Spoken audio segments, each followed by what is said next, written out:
సత్యసాయి జిల్లా ప్రజలందరికీ కూడా నమస్కారం. మన సత్యసాయి జిల్లాలో NH national highways, state highways ఉంది కాబట్టి, అది కాకుండా విలేజ్ రోడ్స్ ఇదన్నింటిలో కూడా యాక్సిడెంట్స్ కొన్ని జరుగుతున్నాయి. ఆ యాక్సిడెంట్స్ ప్రివెన్షన్ కి మన సత్యసాయి డిస్ట్రిక్ట్ పోలీస్ తరపు నుంచి మనం ఎక్కువ ఇంపార్టెన్స్ ఇస్తున్నాం. సో యాక్సిడెంట్స్ ని తగ్గించాలి, ప్రాణం కోల్పోవడం అనేది కాపాడాలన్న ఉద్దేశంతో పాటు సత్యసాయి జిల్లా పోలీసు కొన్ని మెషర్స్ తీసుకుంటున్నాము. దానిలో ప్రజలకు అవగాహన కోసము ఈ ప్రైమ్ మినిస్టర్ రగత్ స్కీమ్ అనే ఒక స్కీమ్ ఉంది.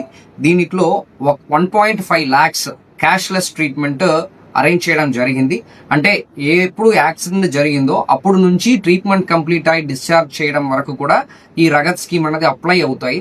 సో దీనిలో ఏంటంటే మనకి 7 days క్రిటికల్ కేర్ కూడా మనకి దీని ద్వారా మనం చేయొచ్చు.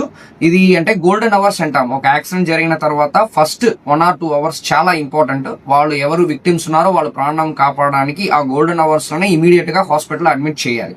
సో దీని మేరకు ఏంటంటే డబ్బులు ఇంత ఖర్చు అవుతాయి, అంత ఖర్చు అవుతాయి అని చెప్పేసి మనం భయపడుకుంటాము. అలాంటి భయం అవసరం లేదు. ఎంపానల్డ్ హాస్పిటల్స్ ఉంటాయి. ఆ ఎంపానల్డ్ హాస్పిటల్స్ లో మనం అడ్మిట్ చేసామంటే మనం ప్రైమ్ మినిస్టర్ రగత్ స్కీమ్ కిందకి ఫ్రీ ట్రీట్మెంట్ 1.5 lakhs వరకు free treatment across all over India మనం చేయగలుగుతాం.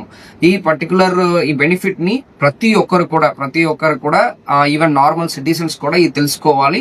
యాక్సిడెంట్ అయిన వాళ్ళు, రోడ్లో యాక్సిడెంట్ జరిగిందంటే ఇమీడియట్ గా వాళ్ళని హాస్పిటల్లో చేరుకోవాలని చెప్పేసి మన సత్యసాయి డిస్ట్రిక్ట్ జిల్లా పోలీస్ తరపు నుంచి కోరికలు చేస్తున్నాం. Thank you.